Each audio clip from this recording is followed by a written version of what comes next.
kwenza ndifuna kugambira lero kanyemba ine ukati kana tiende lero ndibe kana basa nato lero chaiye kutopita njira kutopita munjira ndibe kana basa nato akufuna mano a Mr. Giant kupitira apa pakutofuna mba Mr. Giant utapitire kochiita netsa ndava pafuna nzwa yakaza kuti ufike umweko kanyemba Surunyo Mr. Giant vasikubatika usadaro Mr. Giant vasikubatika ko baba mumu wes ameno kuti baba mumu vari kuronga zvipi chii chiri kurongwa nababa mumu pane zviri kuronga kunyepa chaiko zvakufanana Mr. Supernova aiwa Mr. Supernova kana fona achadaira lini Mr. Supernova fona achadaira lini mukoma wako chinamhora chinamhora saka zviri sei bobo kuri sei ndanga ri sei munandi ndikona kubhala kwara itare munandi aiwa zvaka ndofuna kuza vantu kuti ndiwa pano ndikona urabhara lero asi ufuna kuti ndibwere ndirabvura wakudziya kubhara mpaka pedza ibvisa ruoko muhomwe kana uchitaura nini kabvisa ruoko muhomwe ndine mkuru wako iwepo ndine mkuru waide chosa dzanja ntumba iri firi kanyemba bakamira unzwani kuti ndine mkuru wako good ndina mari Philip usadzosera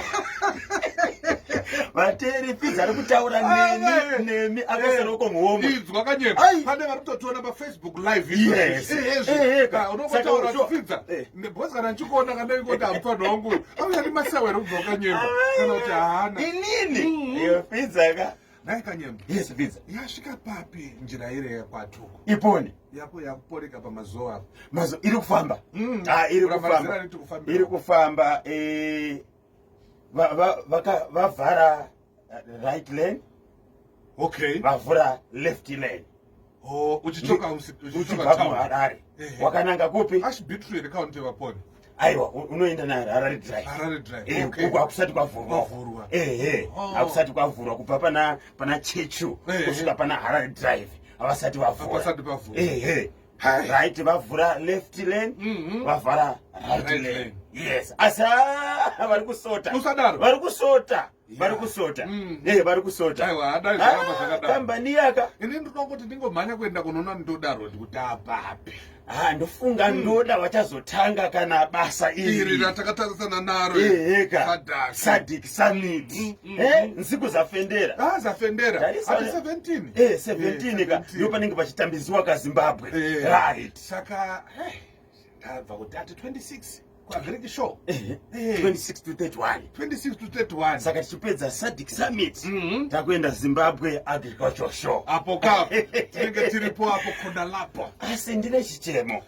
chakuti kudii kanyemba matraffic lights emudhorobha reHarare ari kugadzirwa vari kuchera vari kuisa ntambo vari kuita sei mamwe acho anga asingashandi kwenguva yakareba akushanda asi handizivi kuti vangaitire kuti matraffic lights anenge ari munzira imwe chete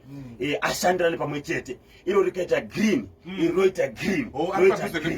yes munhu ongoro express ndizvo zvinokuti kana rikaita green iri roita red traffic inenge yadarika ukoko ndiri kutarisa marodzi akaita semuna Julius Nyerere uri kubva asi akasipesa hawo haana uzombonyanyeta padhuze nepadhuze arega ndikupe example yandikutaura Samora Machel na Julius Nyerere pamwe chete nani uyu telepa takawira uri kudzika kuenda kumusoro uri kukwidza RBZ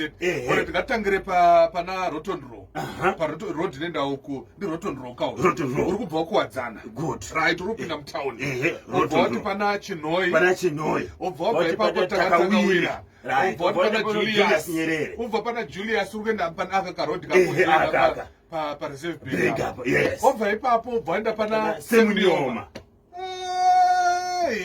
saka kana dzavhurira ngadzivhurire dzoita sei kawani dzofamba panoda 2 marobots matraffic lights werechi3 ropesanisa ndizvozvo nokuti dzimwe dzacho dzosvika zvoita sei dzonosvika umira dzomira dzobva dzavharira dzimwe dzinenge dzida kupinda waona manje nyaya iyo asi tiri kuona mapurisa ari kudirector mapurisa vari kudirector asi ngavaga nokuti vakanzi 22 traffic lights dziri muCBD dzinofanira kunge dzakushanda dzese ndiri kukona kanyemba.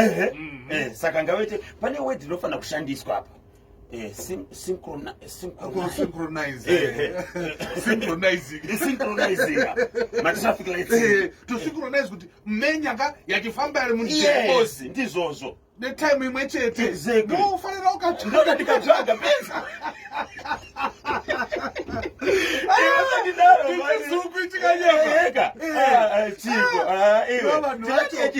wakatarisa ndo zvataitaura kuti kukanzuri kune manyowawo urohwa manyowawo saka vazoziva kusynchronize kudingi saka pesa apa vanga vasingaziva matraffic lights haasi kushanda vekukanzuri kusvikira hurumende yaita take over ndizvozvo izvozvizvi uchatozoona kana ripoti rakabuda raauditor general pane zvinenge zvichitaurwa mukanzuri